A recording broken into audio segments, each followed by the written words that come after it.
争先恐后抢着喂羊妹妹吃草。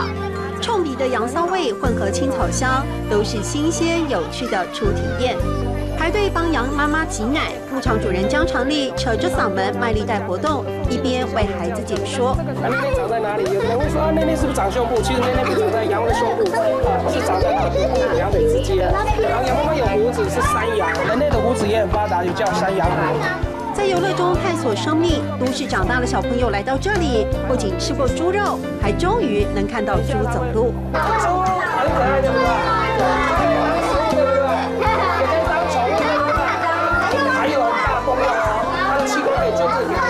圆滚滚的麝香猪窝在角落，一旁的孔雀开心逛大街，吹吹口哨，鸽子听话地聚拢过来。